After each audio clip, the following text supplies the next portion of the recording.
This is Quentin Lowe, CSC 110 Winter 2019 for Mr. Wellman, and this is the recording for the Decorated Cube project. So I start off by importing the turtle and creating the screen and naming my turtle.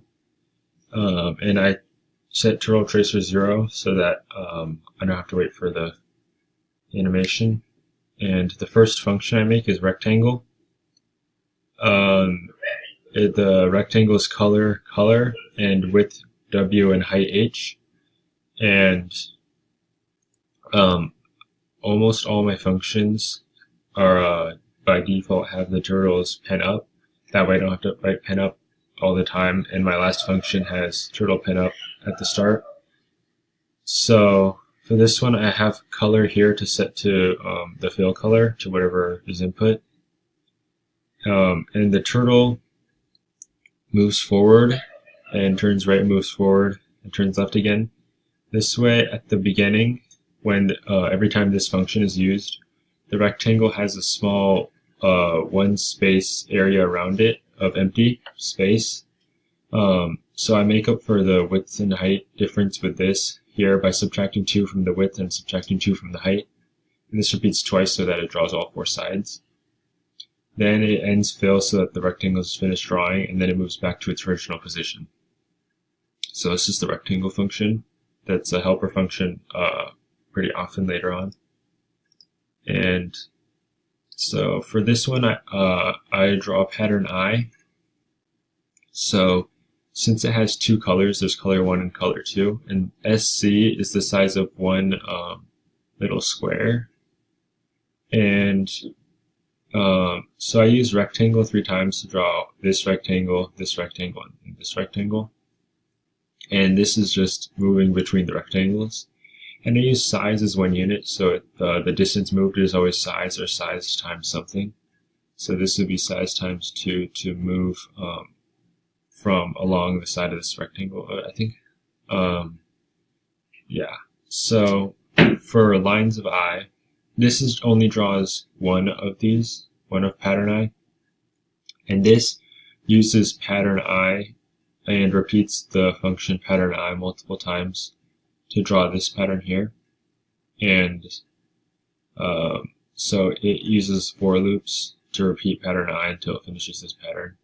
And these segments move between from this point to here, and then when it's finished drawing this line, it'll move from here to here, and then until it finishes drawing this pattern. Then for side I, which is the complete side of the square or cube, it uses the lines of I function to draw this side. So pretty much all it does is use lines of I, then it draws 4 white rectangles around the like around here. So draw a white rectangle here and a white rectangle here, and so forth until there's only a square in the middle left. So that way I didn't have to program like this segment here separately than this pattern, because I wanted to repeat the same pattern repeatedly because I thought that would be easier.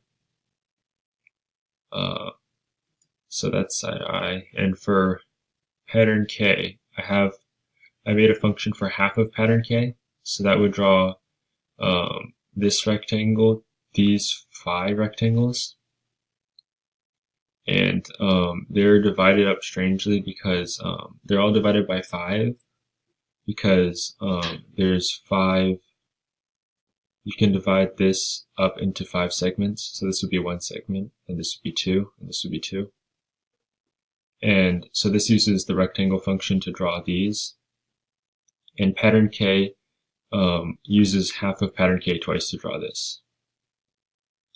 So side K uses pattern K and repeats it until it finishes drawing the whole side.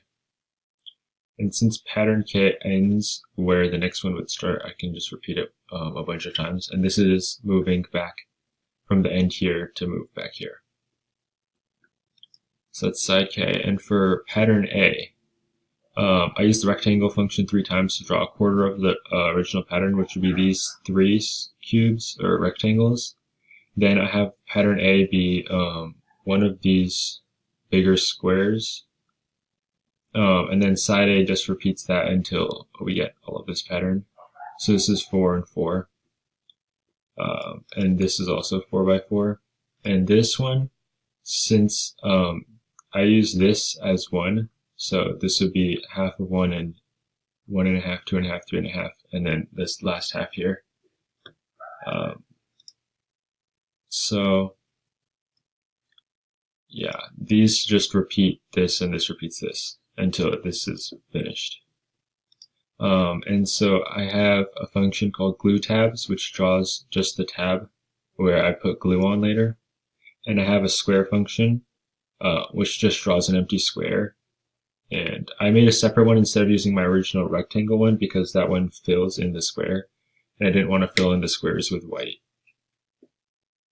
because that would cover up the square pattern inside. And so this is the longest function, well, this way at least.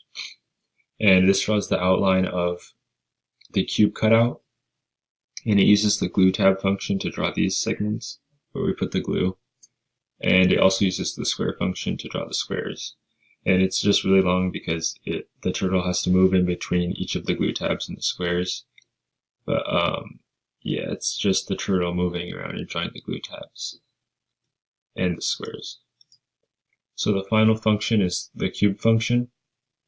And it has 6 colors because it has to have different colors for every single one of the sides. And the turtle pulls up its pen at the beginning because all of the other functions by default have the turtle's pen up. This way I didn't have to have write down pen up before every single function here. So since most of the stuff has been done, I just have the turtle write side I first because side I has the white rectangles around it, and I want everything to be written over those white rectangles.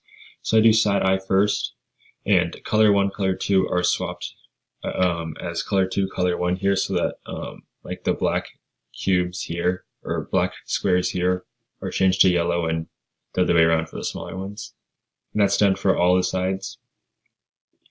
And so outline is done here because I don't want the outline to be covered up by side I's white rectangles.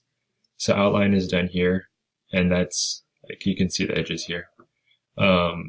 And I use all the other side functions to finish up the cube outline. And this is the parameters I used in the end. So SC ended up being 10, or I wrote SC every time.